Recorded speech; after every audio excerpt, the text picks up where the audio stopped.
Welcome everyone to the executive seminar at Weatherhead School of Management on enabling IT value through enterprise architecture. I think we're going to have a great seminar today. We have some really distinguished speakers and panelists today. And I want to talk a little bit about how this seminar came out to be, the background behind it. I'm an enterprise architect at Westfield Insurance, and I suspect, as most enterprise architects, I did not start off as one. I developed into the role. And as I was developing into the role, I read up a lot on enterprise architecture, and there were glowing remarks about it being the nexus of business and IT, the enabler of corporate strategies, and all kinds of wonderful things.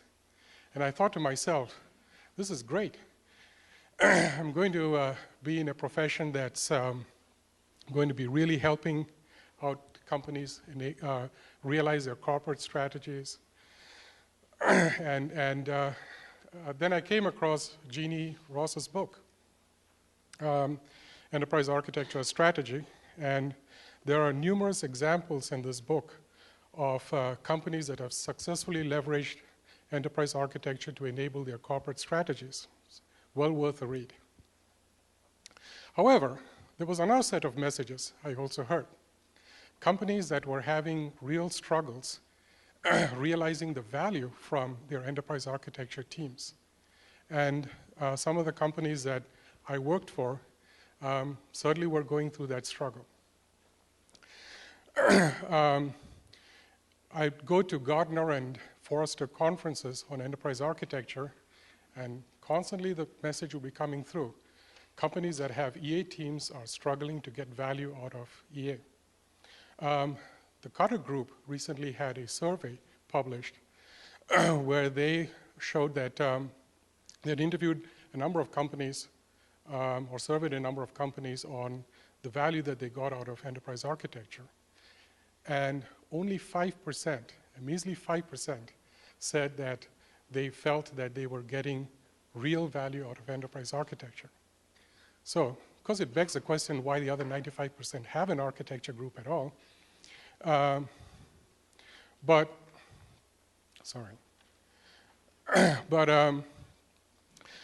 It creates a puzzle, because here's this function that is supposed to be at the nexus of business and IT and the enabler of corporate strategies and all of these things. And yet, most companies are struggling to actually realize value out of this function. And my colleagues and I talked about it, and we said, how about we have a seminar to discuss this topic? In fact, let's invite Dr. Ross here to talk about the companies that she has worked with that have actually realized value, and then a number of other speakers who have studied some environments in which it has worked, some environments in which they are still struggling, and then have a panel discussion on the challenges of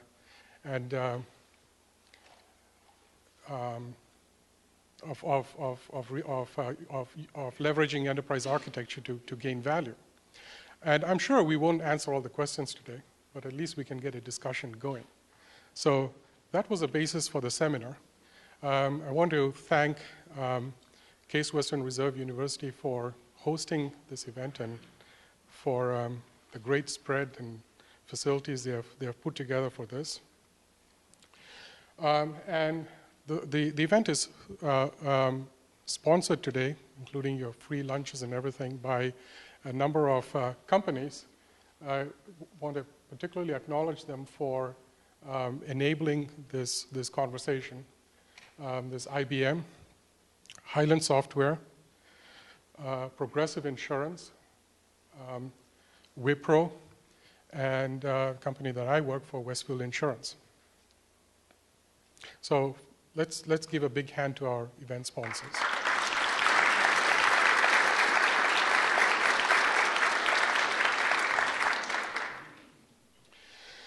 The organizers, Case Western Reserve University, Dr. Kalle Littinen did a tremendous amount of work getting this seminar off the ground and extended an invitation to Dr. Ross to come and speak here. So we're much obliged. There is the Northeast Ohio Society for Information Management.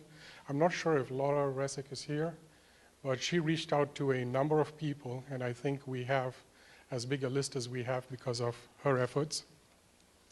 And then the Northeast Ohio IT and Enterprise Architecture Group, Noor Larobi, my colleague from Westfield Insurance, myself and Bruce. Could Noor and Bruce just stand up, please? And since I'm with Neo IT, I'm going to plug it a little bit. It's a group that we started up to promote IT and enterprise architecture here in Northeast Ohio. And I would suggest that you talk to Bruce and Noor about joining this organization if you have an interest in enterprise architecture and promoting it and having a conversation about it. They'll be available during the breaks. We got some excellent support from Case Western Reserve University. Some folks I want to recognize. Stacy Mans, who did all the event coordination, the binders and everything that you see was coordinated by her and the room. Laura Watt, who was responsible for the room and the audiovisual. Varish Thumandi and James Gaskin, who were manning the registration desks when you came in, and Andy Fabian, who is doing the event video. And I've also been told to recognize Dan Hearn, who was a director of audiovisual, who set up all the AV equipment that you see in the room. So a round of applause for them as well, please.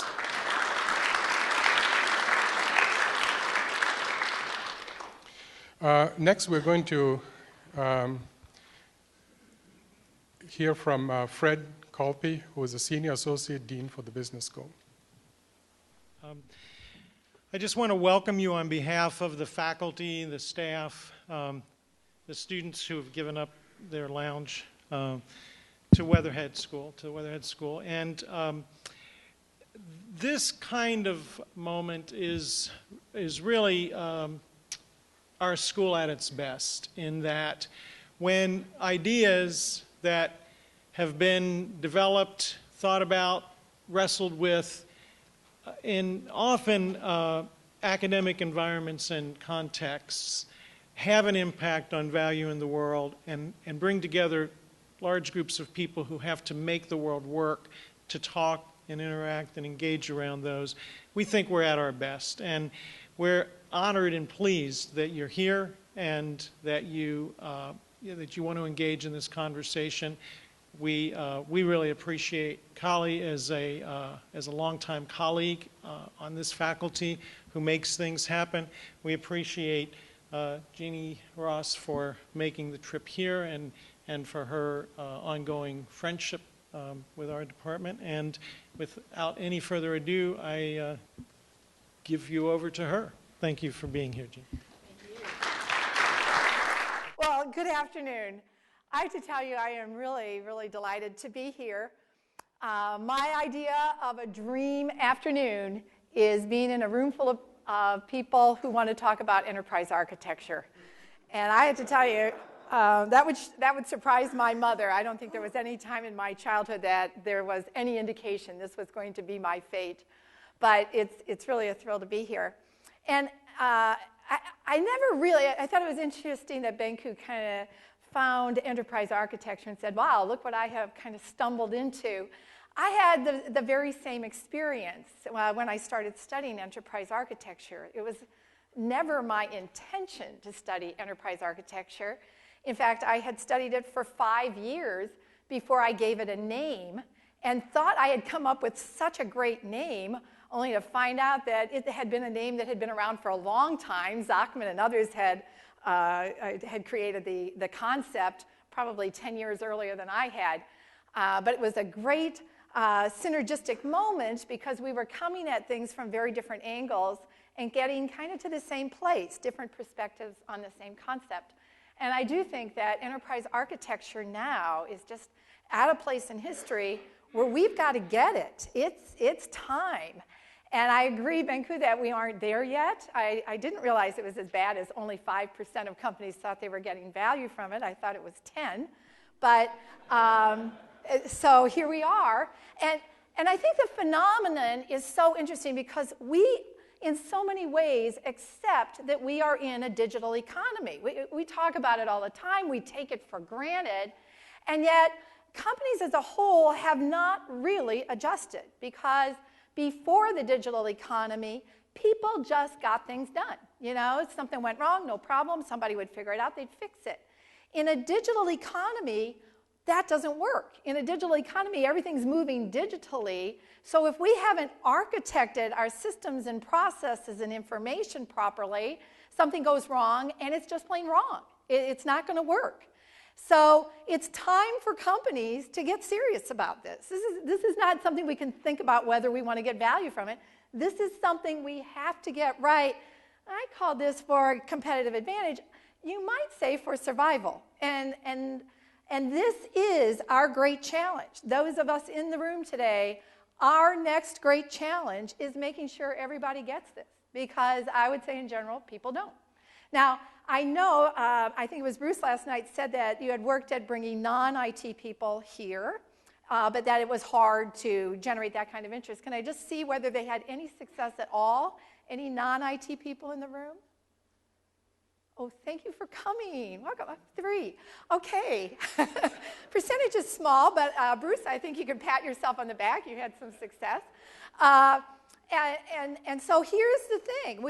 Next year, we want that percent up. I think that's the simple mandate here, is that somehow we have to make clear that as long as enterprise architecture exists in IT, it's not going anywhere.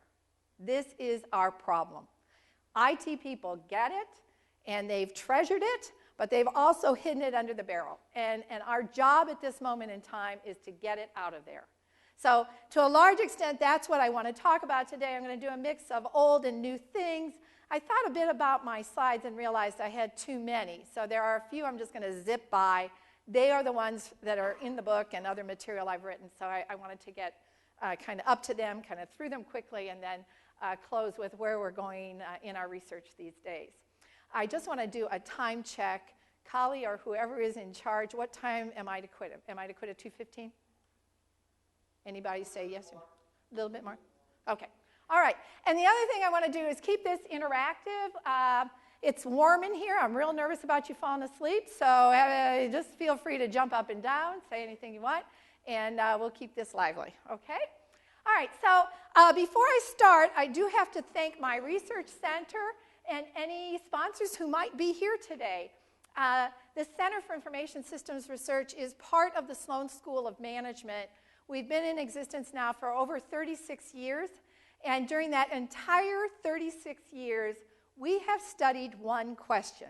How do companies get value from information technology? And I know you business people here are going, 36 years, one question, and you don't have the answer yet? That's because if we found the answer, of course, there'd be no reason for our existence. So we just keep plugging along, and we could be around for another 36 years the way we see it. But I do want to thank our 80 sponsors and patrons who have made our research possible. And are any of you in the audience? Any sponsors out there? IBM? NASA. No? Oh, NASA. How wonderful. Okay. IBM. No. Microsoft. Sorry, that was really a mistake on my part. All right, so thank you all for your support over the years, and they make our research possible. Okay, so here's our fundamental dilemma as I see it, is that the reason architecture is so important is because it makes us agile. It allows us to be agile.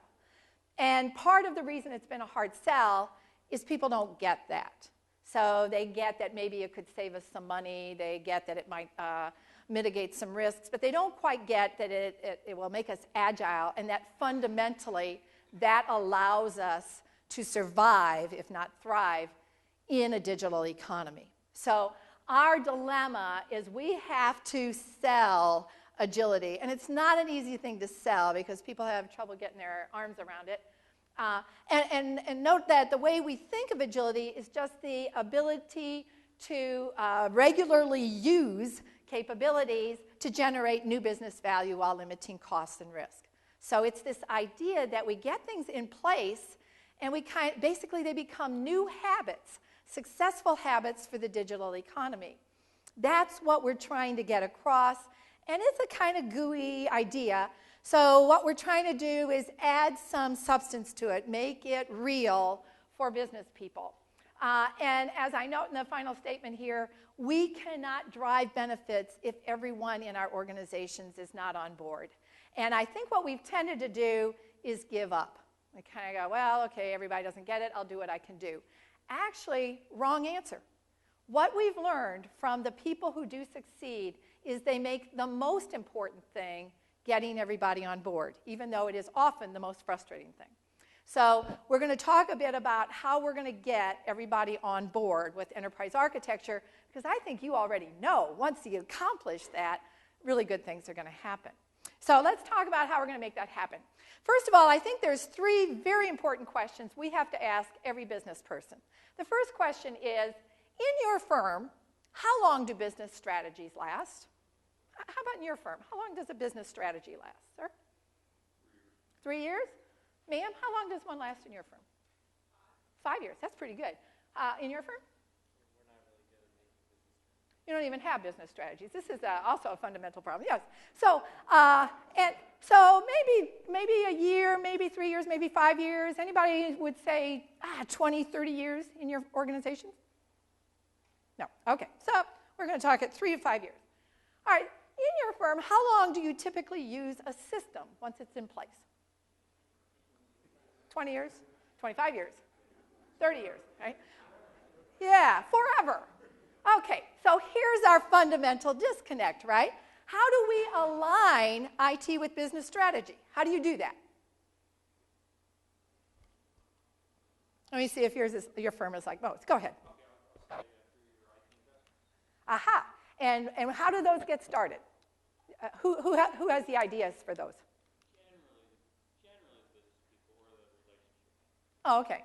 So a business person has a great idea. It's associated with some strategy that's going to last 3 to 5 years. And they have a great idea for a system that will enable that strategy to work. And how long will it be before you get the system in place? 3 to 5 years. Okay. Okay. I think I don't have to explain that anymore. So this is what we get.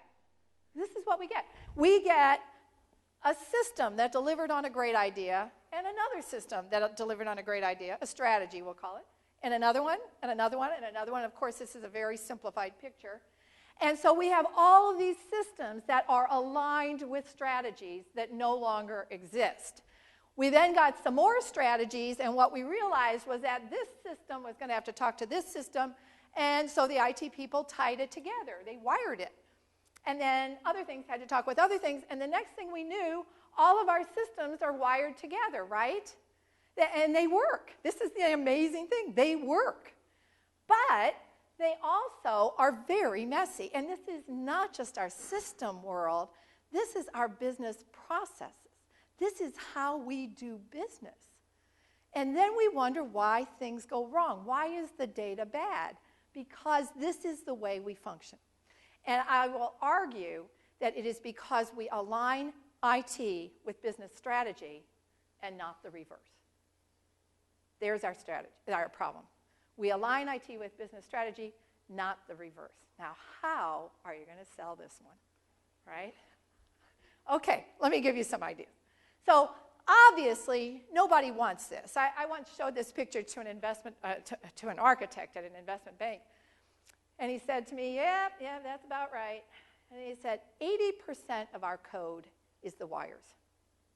80%. And then he paused and he said, it is a miracle our systems work. Think about it. It's a miracle our systems work. So all of us, IT people, miracle workers. Not the fate we really wanted. So I would argue what we really intended to have emerge from all those systems that were aligned with strategies was something like this. I call it a digitized platform. The idea being that we have this core underlying infrastructure on which we have this set of, shared technology, shared applications, shared data, shared processes. It's the essence of our organization, the things that we just have to get right all the time. I mean, there's nothing glamorous about this. This is basically our core transaction processes, or one way of thinking of it is the things in our company that are not changing, or at least should not be changing. We have customers, we plan to have customers forever. If we're an airline, we're going to put people on planes. We're going to be putting people on planes forever. So there's just this set of things that, in fact, is stable. If we're in an old industry, it's probably a lot of things, big platform. If we're in a fairly new technology-based industry, maybe it's new enough that the platform's actually fairly minimalist. But part of what we're trying to figure out is what's stable about our organization, and how do we wire that in very neatly so that it just works every time. Management shouldn't pay any attention to it because it works, and then they put all of their attention on the things that they can do to make themselves unique. This is what we're aiming for, right? So what we're looking for is a digitized platform that takes care of making us a digital business, that ensures that our transactions will be accurate, consistent, high quality, low risk. That's what we're looking for. And in some companies, this is one big thing. I mean, in some companies, this is SAP, right? And in other companies, it's highly customized. But in either case, we should have some kind of digitized platform, unless we're such a new business that we can't quite figure out how we're going to succeed as a business, in which case this won't do us any good. But once we're kind of established and we have to be efficient and all that, we need this to survive in a digital economy. Okay? So if we look at UPS, we get a good sense of how this works.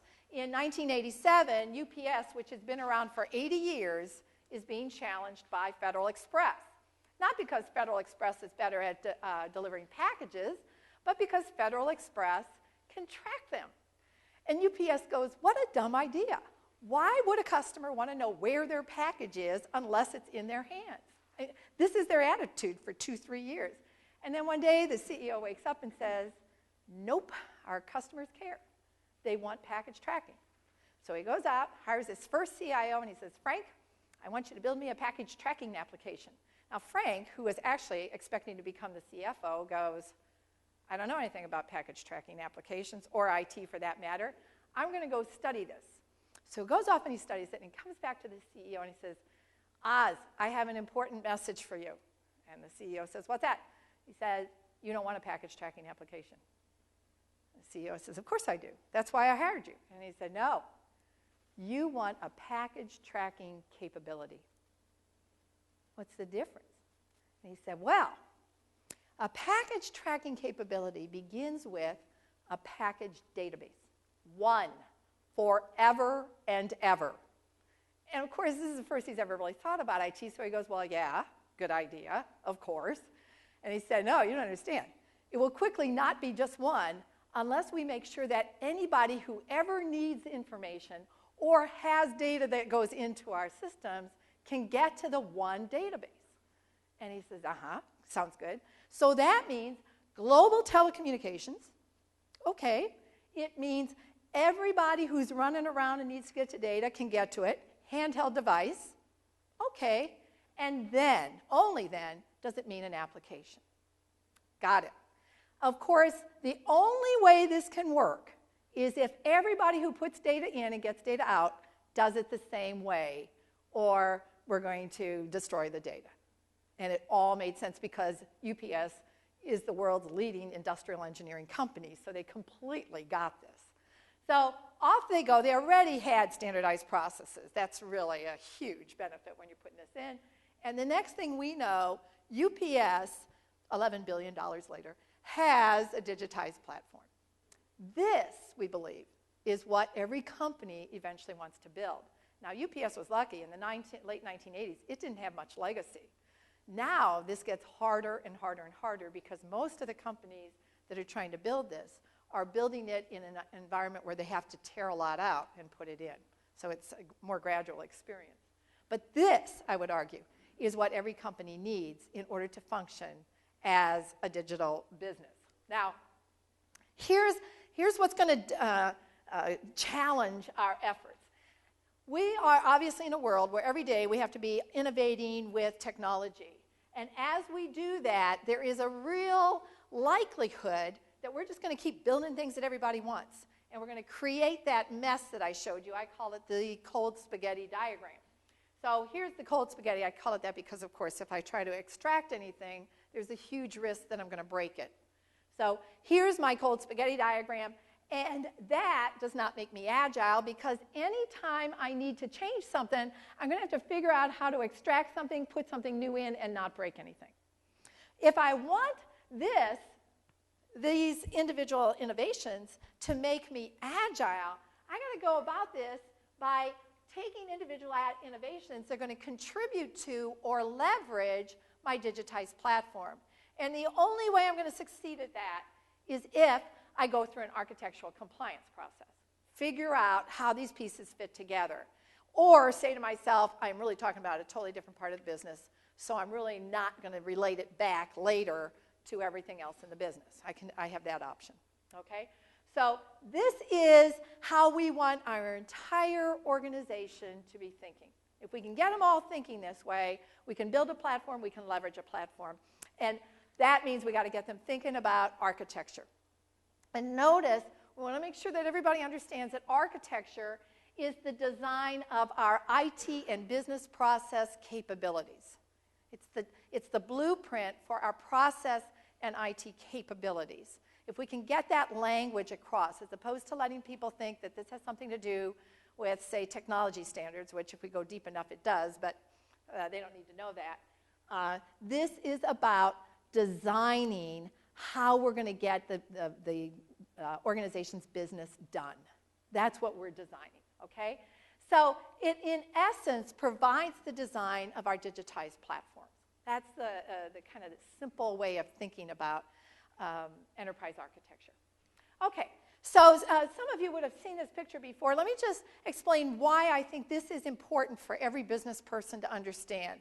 We want business people to understand that when we are a brand new business, we're looking for good ways to make money. And we're going to respond with any kind of technology solution that works. We're just going to build it. And that's going to be cool because if we're like lucky, like Google, we're going to make a ton of money doing this kind of thing.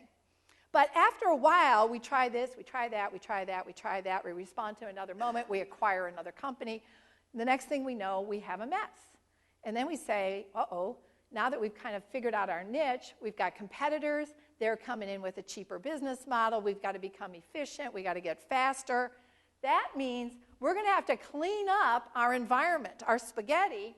We start with the technology piece of this.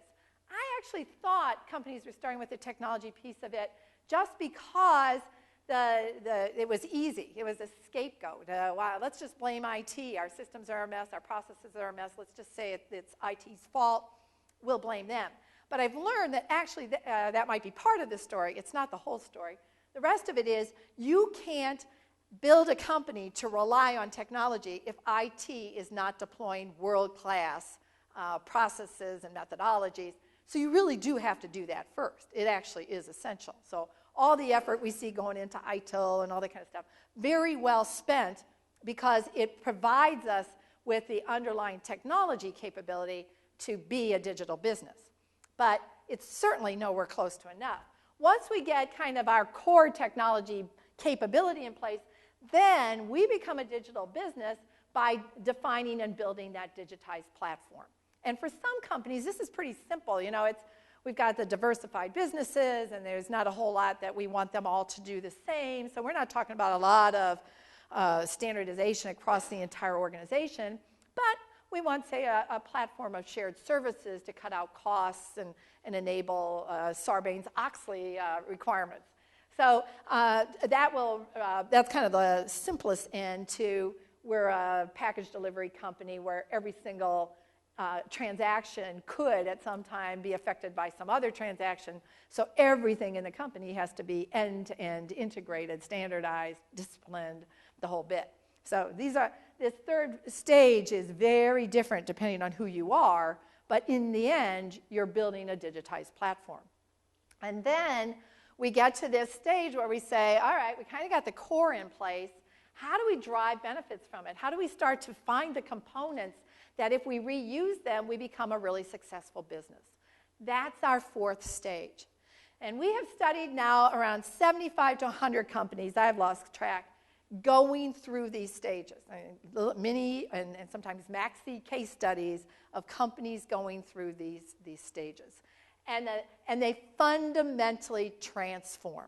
They are totally different businesses by the middle of the third stage, when they really start to get that platform in place. They are fundamentally different. And notice there are companies that go out and put in SAP and never really fundamentally transform themselves. They go backwards. Then there are other companies that say, we're putting in a platform, and they behave differently, and they reorganize themselves, and they think differently. They're ready to go forward. Now, these stages we've learned are actually really important to understand, because if you decide you just want to be, say, a componentized modular business, you would be inclined to go from wherever you were, let's say stage 1, to stage 4. And in fact, I had an investment banker tell me he was going to do that. He was the CIO, and he said, I got this figured out. I can't get the business leaders to take any interest in disciplining their thinking. There's just no interest in it. He said they don't want to work together, they don't want to share data, they don't want to think alike, they don't want to standardize any processes, but they want a single face to the customer, and they want to operate like a digital business. So we're going to skip from stage 1 to stage 4 by putting in web services, because you can take these little components and you can reuse them. I went, that's an interesting idea. I want to understand how that goes, so I'll be back in 2 years. So 2 years later, I went back, and I talked to his successor. and he said, oh, yeah, those web services, that was a dumb idea. He said, you can make web services. You can make thousands of web services. The trick is getting them reused. And, of course, it is. I don't have to tell this to an enterprise architect. So our problem is that we have to go through the stages, but the real bonanza is really at the end. That's where we get the operational excellence, the business agility, the managerial satisfaction. And we have done multiple statistical studies on this, and it's really true. All of those things go up as companies go through the stages. But the good news is they start going up right away. As soon as you start disciplining an organization and make them think about architecture in that second stage, your performance does start going up. You do not have to wait till you're done. So I would argue that this is a journey that is well worthwhile. I did once have a CIO say to me, oh, Jeanne, I do not believe you that you have to go through all those stages. We were in stage 1. We put in SAP to get to stage 3. I said, oh, did that work? He said, well, you mean the first time, the second time, the third time, or the fourth time we put in SAP? Think about it. This is the pain we put our organizations through if we don't quite get what we're doing, right? So here's what we've learned. Now, these are our latest numbers. We collected these last fall with CIO Magazine, trying to understand where companies are in the journey, and you get a sense of the distribution. This is a huge progression. I probably should have put in the 2007 numbers, but it's a huge progression from 3 years ago. 3 years ago, we had 2% of companies here and 27% here. So we had fewer than a third of the companies had really made progress on a digitized platform. And now we see significant movement. The reason this is notable, I think, is it means that more and more companies are building platforms, and thus it is becoming a competitive necessity. The problem we run into is it is possible to slide backwards. You go out and acquire another company, and you probably will. So this is not totally ensured that you'll just keep moving forward and you'll get really good at reusing your components. But this is the journey that we are on. Okay? Now I want to go quickly through a few slides. Before I do that, any questions, comments, challenges to any of this? Okay. I just want to slip through a few slides here quickly. The main point of this slide is part of the reason we're going to have trouble convincing business people about the stages and the journey they need to go on and the reason they have to care about enterprise architecture is because it hurts. When you are in stage 1, you're a business person that gets to go to IT and say, this is what I want, I've got the money, you do it. And IT does. Many IT organizations have described themselves to me as order takers. This is our job. In stage 1, that is exactly the job. When we get to stage 2, we already have IT pushing back. IT saying things like, well, we have our technology standards. We can do this for you, but we can't quite do it the way you want it, but not to worry, it'll be good. But in effect, we're saying IT is going to push back. You're going to get the 80% solution instead of the 100% solution. And the immediate reaction is, I don't like that. Why should I do business that way? Now, most business people will get over that pretty quickly when they see that it's lower cost and faster. But the immediate reaction is quite negative.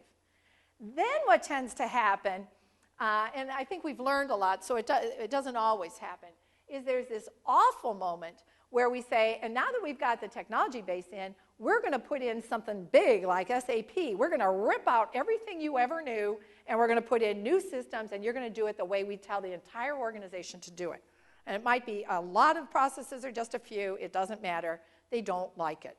And so we show their kind of attitude there towards architecture maturity as very negative in this third stage.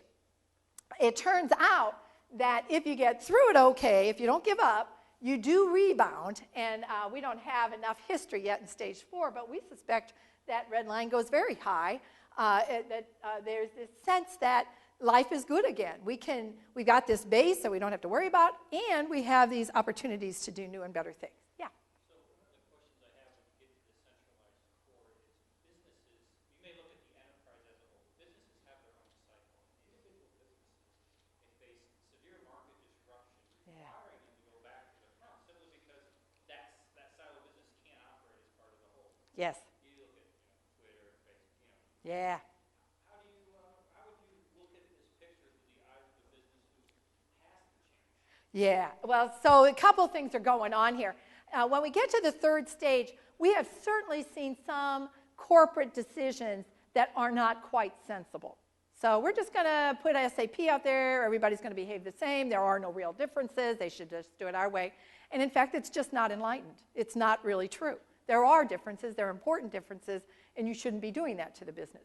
So part of this reflects a very real situation where people are trying to do things that don't make sense for the business.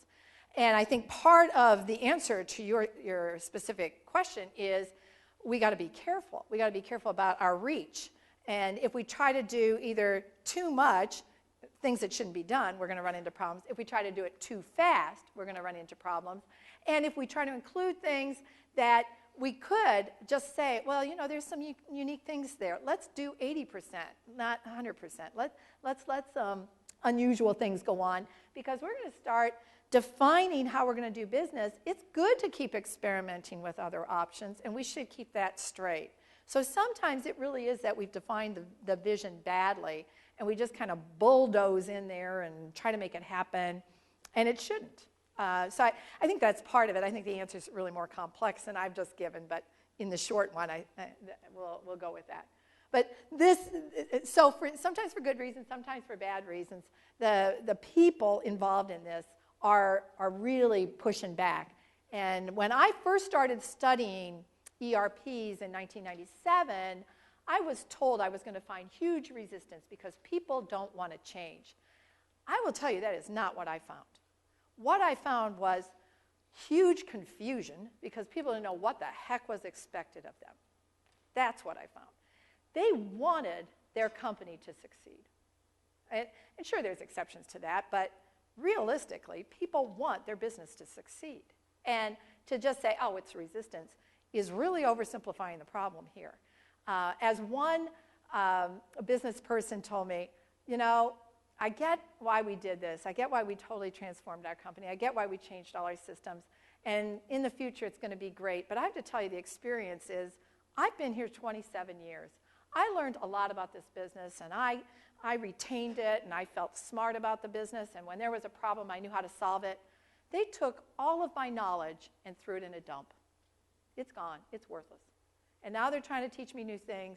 They give me a week's worth of training. They tell me to go off and do it. I don't know what I'm doing. I don't know what I'm doing. And we're asking about resistance. So part of this is effective change management. And I'll talk a minute about Campbell when we get there. Okay? This is too busy a slide for me to spend any time on. But the point it was supposed to make is that it will be a transformation. We are going to change the way we spend money. We're going to change the way we think about IT. We're going to spend the amount of money we spend on IT.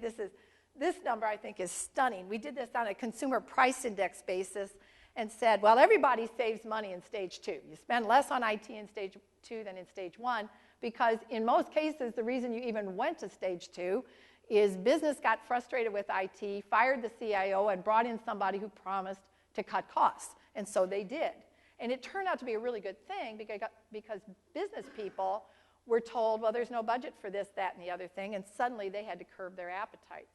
Then we went off and we built some big platform, started spending more on IT, and by the time we got to stage 4, we were spending a fortune on IT. But here's the good news. Nobody minded. By then, they're all going, wow, IT is so valuable to this firm that they've expanded IT's responsibilities. It includes manufacturing, shop controls, it includes operations, it includes business process outsourcing, it includes all kinds of things. So we are spending more in that IT budget, but the IT budget is defined so differently, we just don't think about it anymore. So it's not that we don't think about how much we spend anymore, we don't think about it the way we used to think about it. So this is what we're trying to take our companies through. And in the process, we are going to learn a lot about how to do business differently. And I'm going to summarize this whole thing. I'm glad they handed it out because if I had to explain this whole thing, it would take a long time, but you can reference it later. The essence of this table is that your world changes. And you stop thinking about one project with one ROI and one person leading the change to how's our enterprise going to behave differently and how are we fundamentally going to rethink things so that we do enterprise strategic priorities instead of individual strategic priorities. How are we going to make that happen? Because this is not easy. It's a learning process. We're going to learn it by acquiring entirely new competencies. So the companies, and like I said, it's about 10% now that are good at it, 11% if you look at our statistics there. What these companies have are competencies that others are just starting to build. They actually have a competency in architecture, planning, and design. We have this concept we call the operating model. It says to senior management, just tell us 2 things. What do you want standardized in this company, process-wise? What do you want standardized? And what do you want integrated? Just answer that question. What do you want standardized? What do you want integrated? Turns out companies in the 4th stage can answer that question. Anybody in that company can answer that question. But most companies never stop to think about it. And so it's very hard to build systems that create a platform when you don't know what you want integrated and standardized. That's the essence of the challenge. The second competency they've built is around project management. They have a lot of discipline. They know how much value they're getting from their projects. I once interviewed a CTO who said, you know, I just started this new job, and I said to the IT people, so how did we do in this company last year on delivering the business case for each of the projects? And they all said to me, well, that's not our job. We just deliver, and then business drives the value. And she said, yeah, well, how did we do? What percent of the new systems delivered their business case? She said they had no idea. So I said, well, you have to go out and find out. We need to know this. This is a critical metric for us. So they did. They went out and checked. What percent do you think met their business case? A quarter? Zero. Zero. Why would any of them? Nobody was checking. And in fact, the extraordinary companies start measuring the business value and tweaking their expectations about the day that they start the project. Every major stage gate, they stop and they say, okay, is the business case still right? Is this still what we expect? Is it still realistic? Do we still care? Because if any of the answers are no, we got to fix something. We either stop the project, or we change the expectation, or we do something different. We've got to be watching this from day one. There should be no surprise when this thing is delivered. And yet, when we go from company to company, this is a discipline we don't have in most of our organizations. Essential. The CIO at Southwest Airlines spends every Wednesday doing nothing but going through projects with stakeholders that need to be responsible for the ultimate outcome, saying, where is this project? What are the problems it's having? What should we be changing? Who needs help? Let's get these things done. 50 projects, all 50 major projects in that company, go through these stage gates, and they don't get any surprises. There are no surprises there. So I think this is the essence of what we need to be doing. Standards management, they know how to define standards, they know how to retire standards, they know how to have exceptions to standards. These are things we all work on. There is a qualitative difference in the companies who do it well. And finally, IT funding. We really do learn how to fund enterprise priorities and let the rest go. We learn how to say no. And we learn how to get people together. One of the case studies we've done that fascinated me was at Pepsi Americas, which sadly has been bought by PepsiCo, so I can't study them anymore. But their CIO started in 2001 on an enterprise architecture journey. And I was fortunate enough to get to meet him very early in this journey. And he was describing what he wanted to do and the information that he thought was going to be essential to the organization and how the company was going to have to recreate itself. Because the design of the company at the time was around truck drivers who would load up their trucks, run to little stores, and empty them out. He said, you know, the model's broken because we used to have 30 SKUs, and now we have 300. And the drivers can't possibly guess right. They just can't know. Meanwhile, you got Walmart saying, do not bring things to the store, bring them to our warehouse, and only the things we want. Well, we're not designed to do this. So he said, we have to totally change the way we do business here. So he started on this journey of working with senior management about his vision, about their vision, about how they were going to do things. And he said, at first it was awful. I'd bring people together, and I'd say, okay, now together, we have to define how we're going to do business. And he said, we had these 13 regional managers because the company had been formed by the mergers of 13 companies, so 13 regions. And they would get in the room, and one guy would say, okay, here's what I want. Johnny, you vote for mine. I'll vote for whatever you want. And that was the way the whole conversation went. And here's this poor CIO who really has vision going, no. But he just kept working at it and working at it and working at it. He had great technologists developing new capabilities. And then he'd go in and say, now look what you can do. You can do something you could never do before. And 9 years later, they were phenomenal. They had an information backbone with great data from which they were developing algorithms that not only improved their performance in terms of accurate estimates of how much Pepsi they needed, it enabled them to price it better, to differentiate by customer. It improved their customers' out of stocks from 14% down to 3%. Their customers, they were telling their customers what to order. And they were doing all of this because they had stopped thinking about what everybody wanted and said, we got to start thinking about what our customers want. That's the essence of what we have to do differently. And then we build this capability, and then we learn how to operate appropriately, and we introduce some process standards, and then we introduce data standards, and then we get people who care about those data standards, and then we start using the data, and that helps us improve the data, and we just get better and better and better. And he said it took 9 years, and then he said to me, and the most important thing, it was that there was no turnover in senior management. He said, I cannot imagine what would have happened to me if the guys had started leaving and I had to start over again training someone, because it took me 9 years. But at about the 5th year, we went in and interviewed the senior management team, and they would say things like, we were so lucky we had put in this system that helped us do things right. And I'm going, lucky? What an interesting term.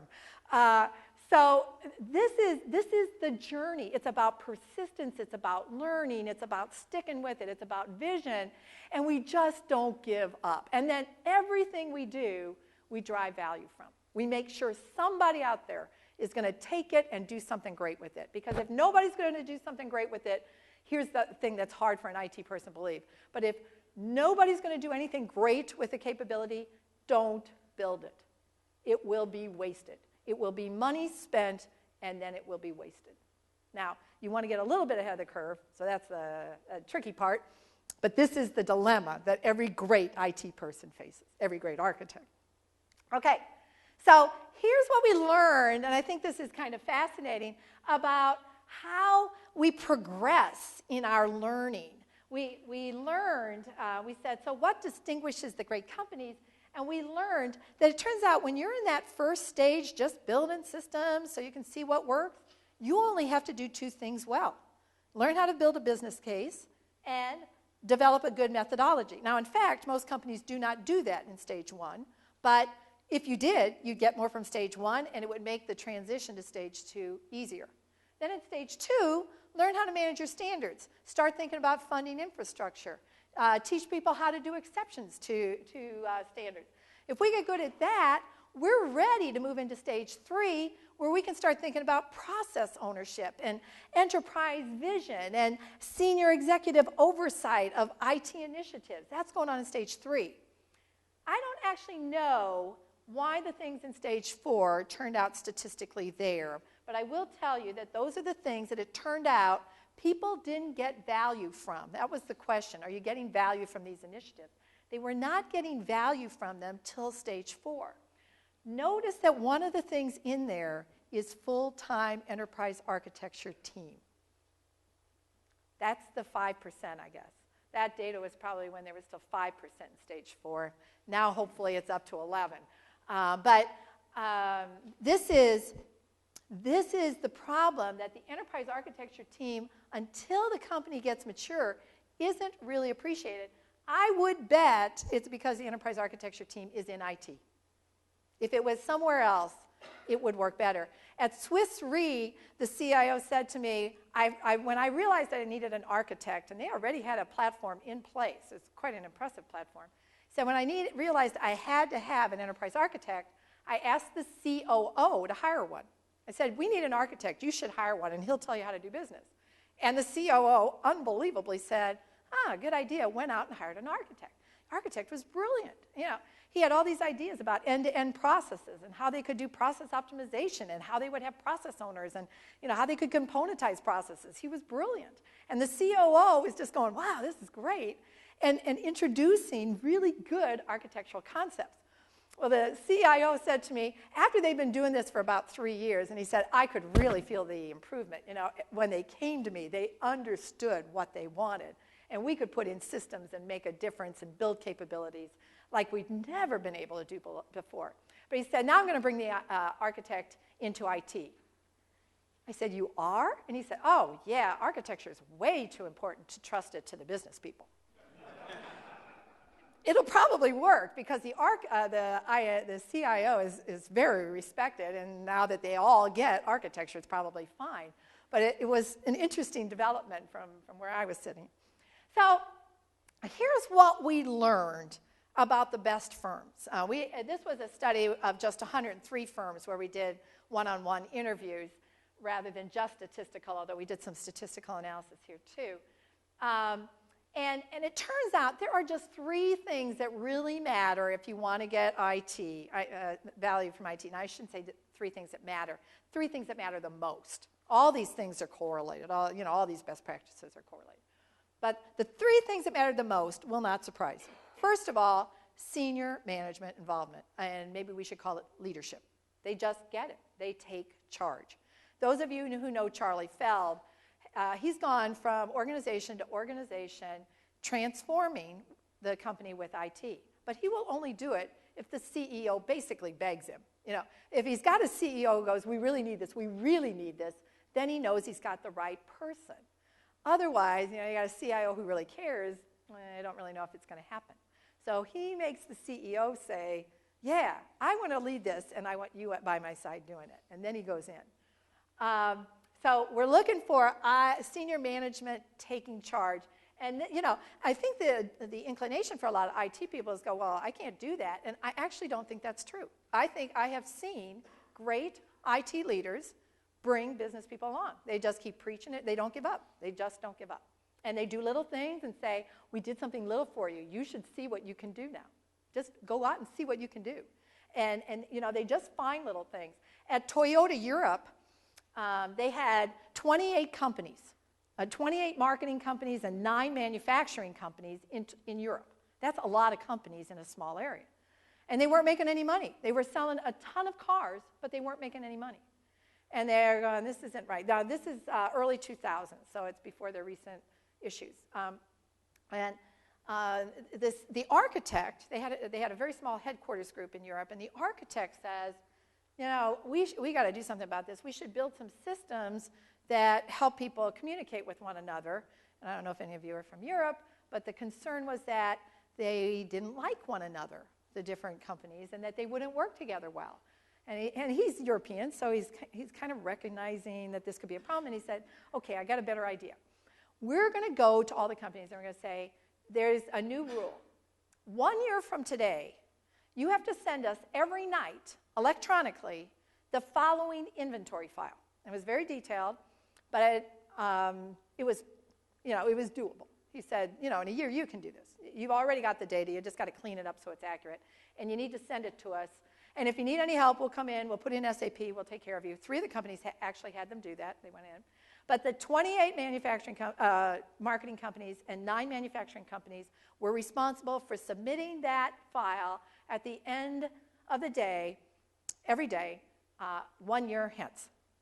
Sure enough, they did. A year later, they get all this data, and the next day, they send back to all of the manufacturing and marketing companies the data. So what suddenly happened was, instead of saying, okay, I need this car or I need this part, I'll call a manufacturing company, I'll order it, they'll put it in their queue, they'll get it to me when it's ready, they started looking at the data and saying, these guys have the part I need, I think I'm just going to call them. I'll get it here tomorrow instead of Lord knows when. Or that car, I can actually use that car, I'll just take it off their lot. And the manufacturing companies could get more strategic about their planning. If a car was already ordered, it would get moved to the front instead of people ordering cars for the lot. So suddenly, and we're talking 1 year later, they went from a loss to a significant positive operating income. And I used to know the numbers, but I'd have to bring them up. So this is the kind of thinking that the great architects are doing. Let's not ask them to do something they're all going to say, oh, way too much trouble, won't have any benefits. Let's do something little. And of course, what started happening, now this was 2004 that they turned their first profit in a long time. By 2008, they had become a single Toyota Europe. It was just one company. It had evolved very naturally from that point. So this is our challenge, is to get people taking the lead, and at Scissor we call it leading from behind. You're kind of going, here, look at how you could be doing business. Now look over here, you could be doing business this way, and we can build you these capabilities. This is what the great architects are doing. The second thing is we build architecture into everything. It just becomes part of the way we do business. There are a lot of architecture teams that are off to the side. That is, as far as we can tell, pretty worthless. We need the architecture teams on every single project. You go to a place like UPS or USAA, and every project has an architect. The architect is constantly assessing the technology, the systems, the data, and looking for where you have to go with standard and where you can't go with standard, recognizing when a standard's going to be needed that's never been established, talking to their, what they call technology fellows, to go off and establish a standard and get all the research done in advance. So these companies are moving systems and capabilities through much faster than companies that aren't doing architecture in every single project. So we just see a huge difference there. And then finally, the other difference we see, and of course this is very exciting for people studying architecture, is we really did see that the most profitable companies were those that were more mature. And this is actually rather amazing, given that stage one companies in their early years are going to be very profitable. They're going to be very successful. It's just that they don't change as their fortunes change, and they tend to keep the habits they had that worked for them early on. So that's what's going on, is stage one companies are really happy and then hate to let go, and then they do. So we see stage three companies as more profitable.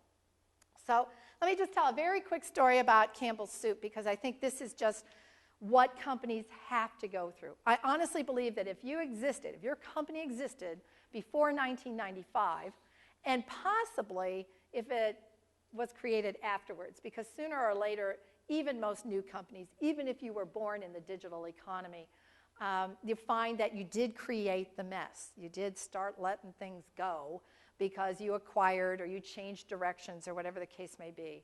So pretty much every company finds themselves in this stage one environment that's just kind of messy, and they have to transform. And transforming is really hard. It's very hard to do, say, while you're also acquiring or divesting, because that's also really hard. So this is a matter of putting management attention into building this platform and changing the way the company operates as a result. So in 2001, Douglas Conant comes into Campbell Soup and says, we're in trouble. We have no pipeline of new products. Financially, we're performing poorly. It's time to get serious. They're 132 years old, and they got to do something.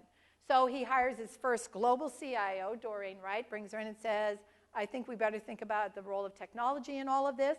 And she starts working with him to redefine how they're going to do business going forward. And she cleans up IT first. She centralizes it. She improves their processes. She outsources it. And then she just takes them forward. And basically, she says, this is what we had. This is her spaghetti diagram. This is what we want.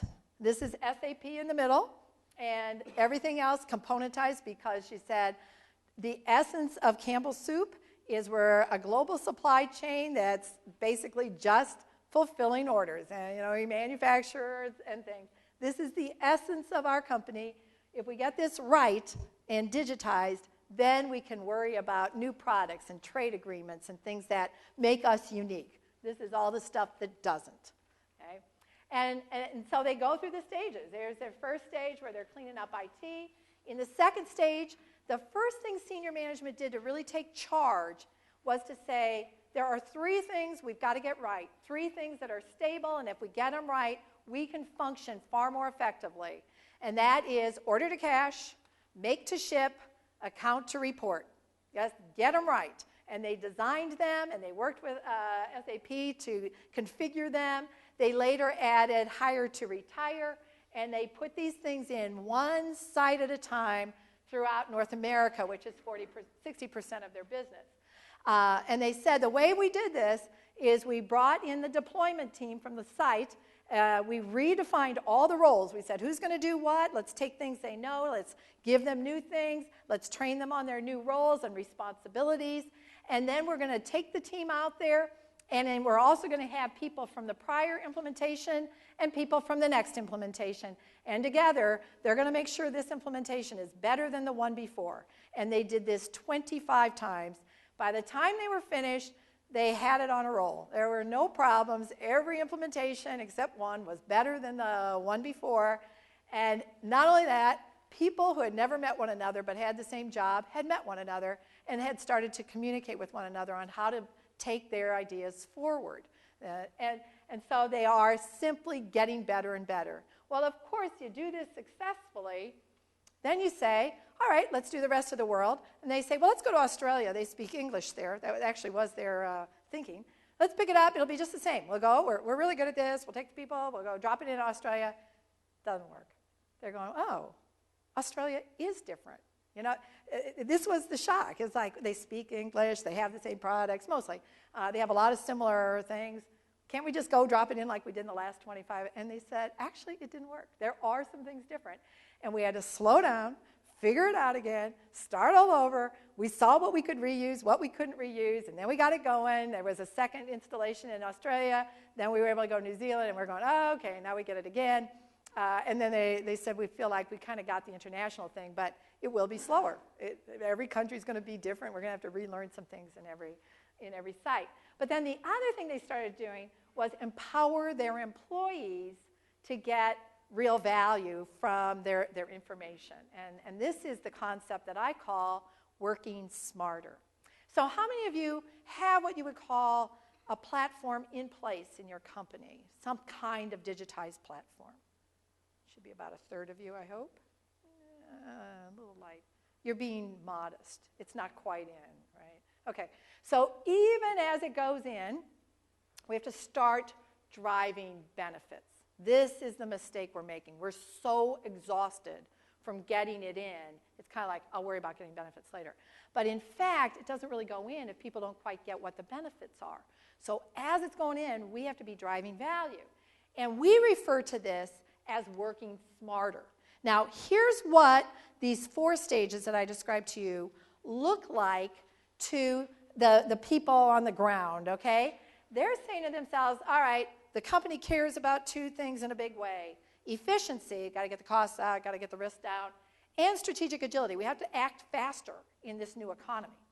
So they say, well, if we look at this is kind of stage 1 and into stage 2. If we look at the way we use technology, we put in these solutions, but in all honesty, they only solve part of the problem, and that's okay because we have all these great people, and they just solve problems. This is your pre-digital world. Heroics. You just say to people, if something goes wrong, fix it. And they do. They just rise to the occasion. So our organizations are full of heroes, wonderful people who make the business work. And why don't they love stage 3? Because in stage 3, we start implementing processes and we say, do the standard process. Don't be a hero. Do the standard process because you'll mess something up if you don't stick with standard. So we introduce these enterprise processes. They're global processes. They're standardized. We get all kinds of benefits, scalability, efficiency, end-to-end process, or straight-through processing, single face to the customer. All these great things are happening. But we have told our people to behave differently. We have told them to be disciplined. And this is a very different world. This is you threw all my knowledge into a dump thing. And that's all good stuff, but much of the benefit has been on the efficiency side, kind of introduce efficiencies with these platforms. A little on strategic agility, but not a lot. So the next phase from an individual's perspective is, okay, I used to be hero, now I do what I'm told, but if I really want to drive benefits, I'm going to work smarter. I'm going to take the data that the new system generates, and I'm going to use it for better decisions for our customers. So I'm going to price things better, I'm going to deliver things better, I'm going to service their problems better. I'm going to do all of that because I have better data, because we have disciplined processes. Now, it turns out that most people do not have a clue how to do that unless they are coached on doing it. So you cannot take this evidence-based management culture for granted. It is not a natural evolution from putting in your digitized platform. It is not natural. It has to be taught. And many companies don't do it. So we see a lot of companies get things in. They've put in their SAP, they've rebuilt their core banking system or whatever it is. They get here, but they start to regress in terms of actual business performance because they don't start driving benefits through this evidence-based management culture. So if we want to go the next step, not just get a platform in, and I realize most of you are saying, I don't think we have a platform in, but bear in mind, as you put it in, this is what you're trying to accomplish. Your platform will be embellished with analytical tools and algorithms and constant improvements to the data itself and to the access. So you're building portals and things like that. That wonderful data allows you to identify people who can analyze the data and develop business rules. And you're constantly recognizing better and better and better business rules so that your performance keeps improving. And as you improve those business rules, you get better data, and the better data allows you to improve the business rules, so you got a nice synergy going there. Then you realize that as you're changing these business rules, you actually have to change roles. Different people have to be in charge of processes. One thing that people tend to be slow doing after they put in their platforms, they need process owners, and quite often companies assign those too low down, or they don't assign them. So if they're not up on the top, nothing great is happening. We got to put these people in. We give them responsibility for the KPIs. They start identifying business rules that are working and not working, so there's some synergy there. And they take responsibility for governing the data, and we get better and better data. We have seen many master data management initiatives by companies that say, we need some data. Frankly, you need some data, you got to build a platform. You go out and do master data management, you will be frustrated because you don't have the discipline, you don't have the platform, you don't have the roles. You can assign the roles, but by themselves, they get nowhere. They get nowhere. Now, this instead, in fact, is still not enough. You're going to have to do the coaching. You got to coach people. And my favorite story is 7-Eleven Japan. We are talking about a company that has 12,000 stores in Japan. And it is convenience stores, about the size of this area where I'm standing here, tiny. They are going to succeed, and they know this from the 1970s. They know they're going to succeed by rapid inventory turnover.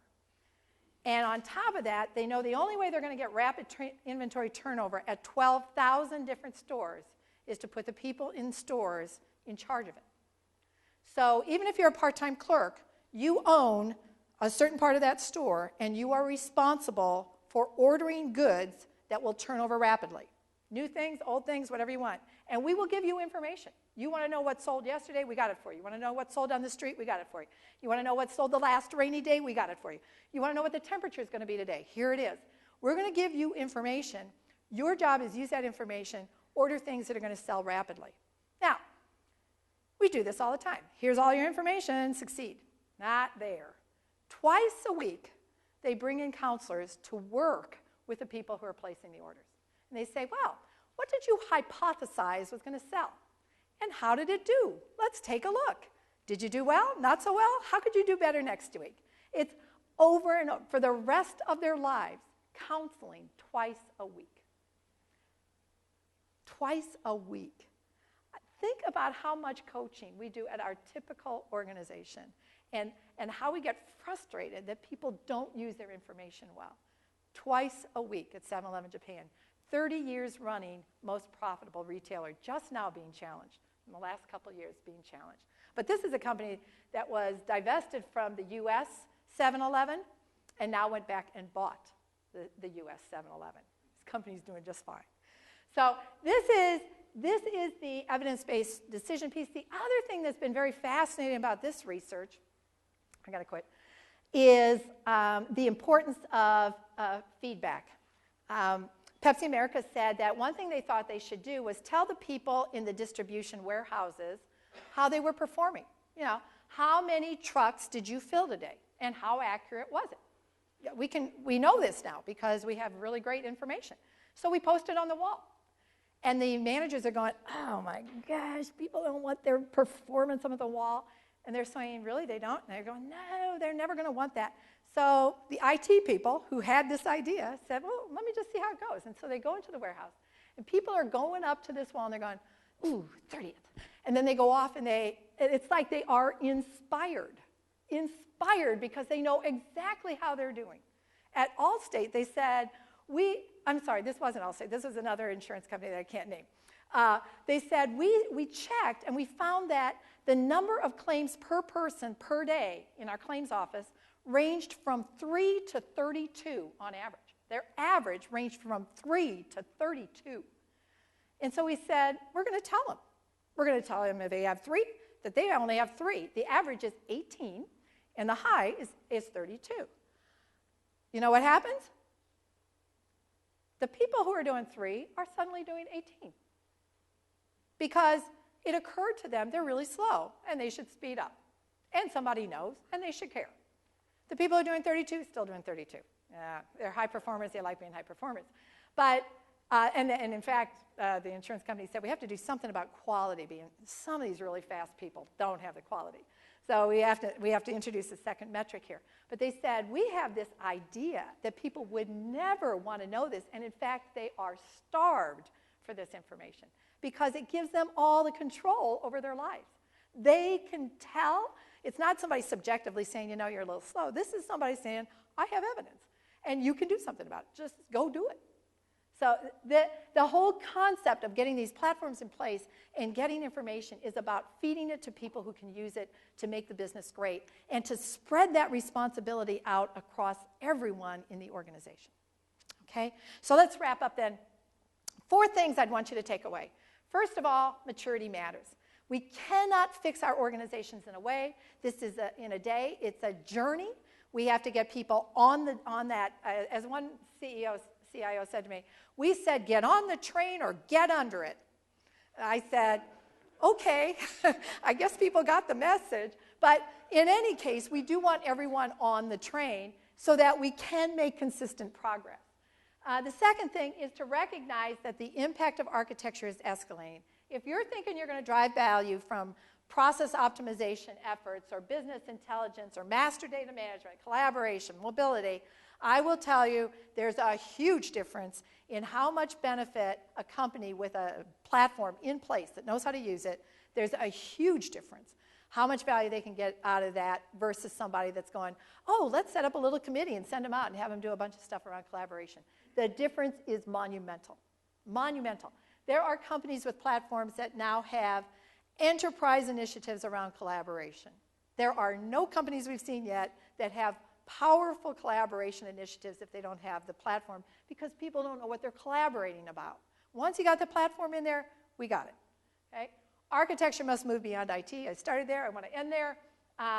IT architecture is a good thing, but it has very limited impact. And if we are willing to stick there because people say, I'm not interested, we're just not fighting hard enough. We've got to take architecture outside. And then finally, what we have to help business people understand is that our whole way of thinking about the alignment between IT and strategy is upside down.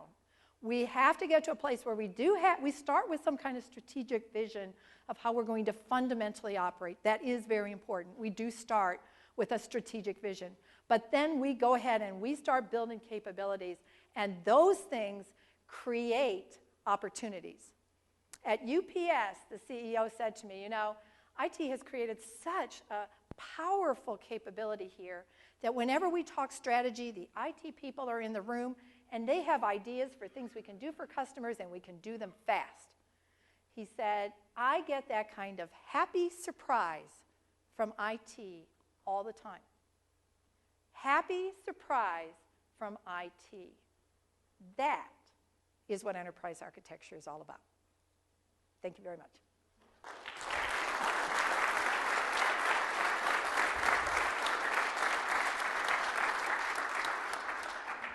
Thank you, Jeanne. Any questions for Jeanne before we take a short break?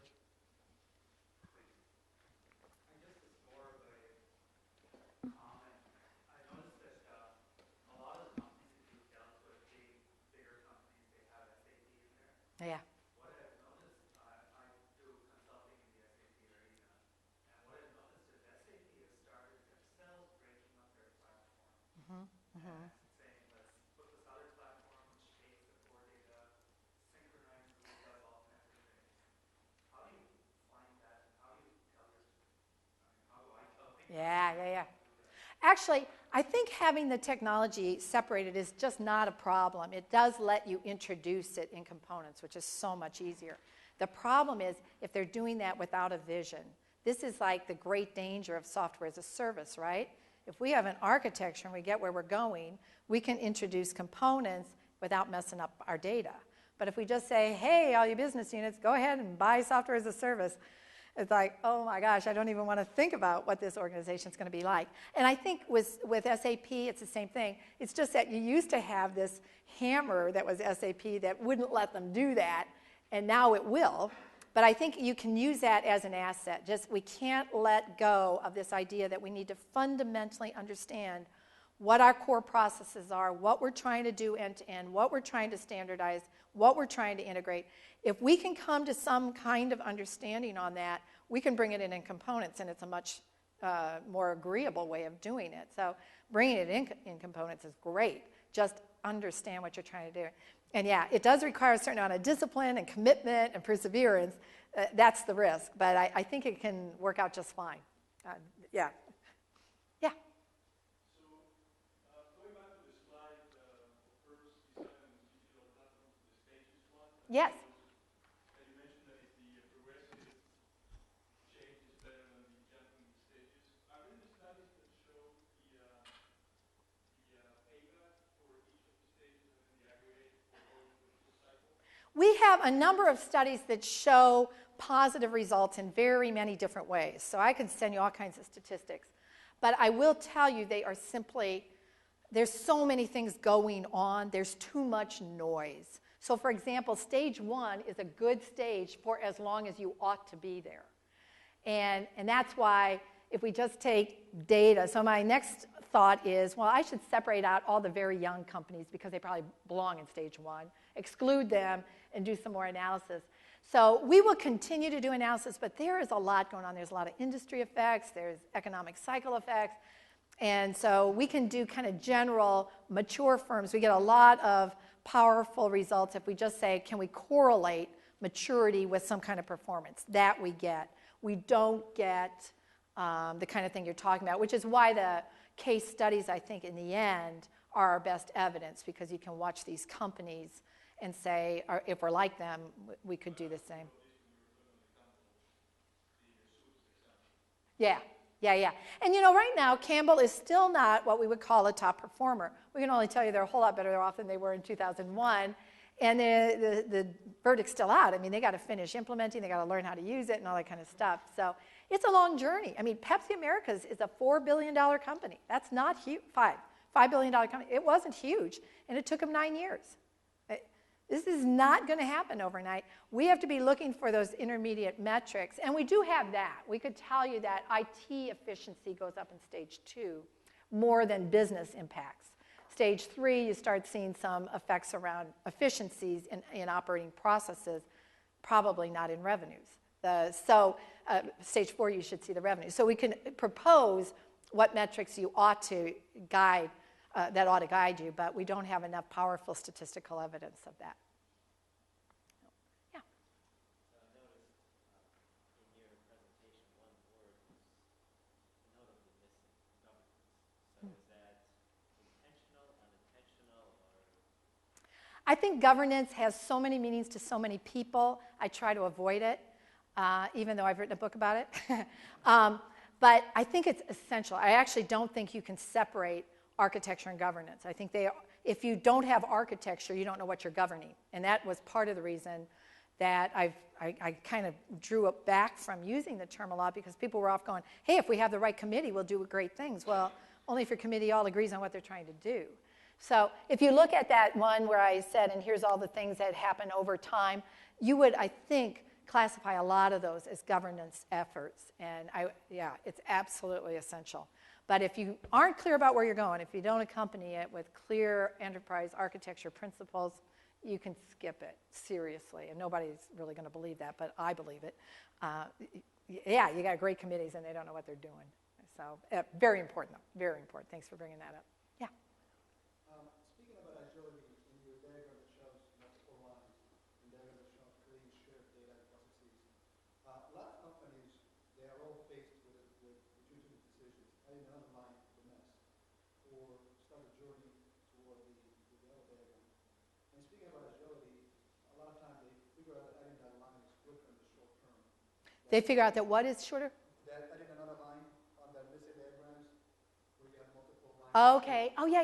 Okay. Adding another line, another big issue, maybe quicker for them in the short term than start breaking out that cycle and start on. Yeah. And that's when architecture starts to be looked at, not really being delivering agility in short term. So how do you see companies breaking Yeah. out that cycle? I actually think that is, in effect, what Toyota Europe was doing, was just drawing a line somewhere else, because they didn't clean up much mess.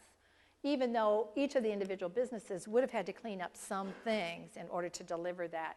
So I think that is kind of the clever, how do we start moving in that direction kind of thing? And that is the art in architecture. What could we do that would start making a difference? But I hadn't thought of it as drawing a different line. That's why what you were saying didn't quite register at first. But yeah, that would be a way of looking at it. We're just going to draw this line that describes where we're going while we basically extract what little mess we can kind of piece by piece. I think that's much less disruptive, and in a successful company, far more successful. I mean, if you're falling apart, you just tear things out and say, ooh, we're starting over. But if you're doing reasonably well, then I think what you're describing is absolutely essential. You don't want to disrupt the business. Yeah? You cited many examples of older companies or companies that have been around for a number of years that have gone through the cycle. Mm-hmm. Have any of your studies cited any younger companies that have resisted siloed systems and From the start? And then gone to a more optimized environment? You know, I haven't had a chance to spend much time in them because they don't come seek us out. But I actually think Amazon is a really good example of that. This is a company that didn't worry about making money. Wish we all had that benefit.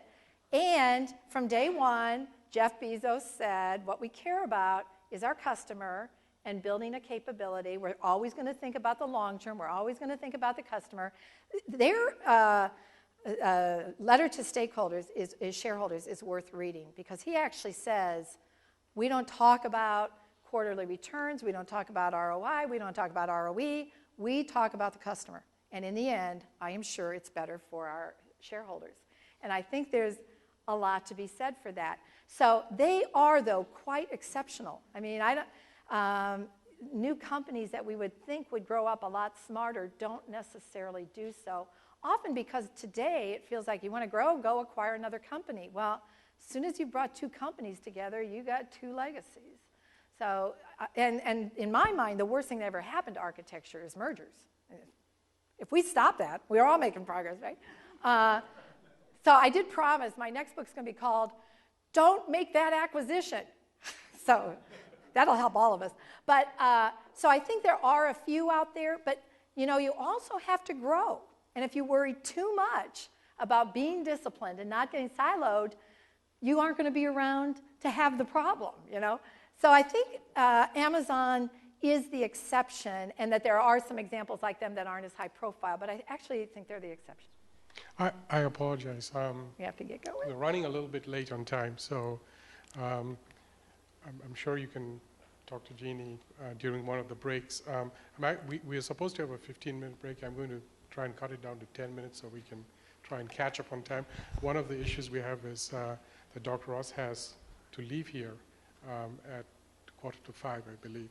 And so we're kind of restrained on our time. So we'll come back here in 10 minutes.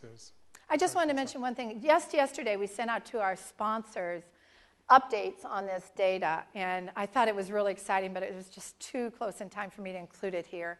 Normally, we'd only give it to sponsors, but I so wanted to share it with you that if you want it, just give me a card. I will mail it to you. It's just a 3-page briefing that shows some updates on the data, and I think it's very cool stuff. Mostly, we don't know what it means yet. It's data that we think is interesting. But if you want me to send you that briefing, I'd be happy to do so. Just hand me a card, and I'll send it off to you. Thank you.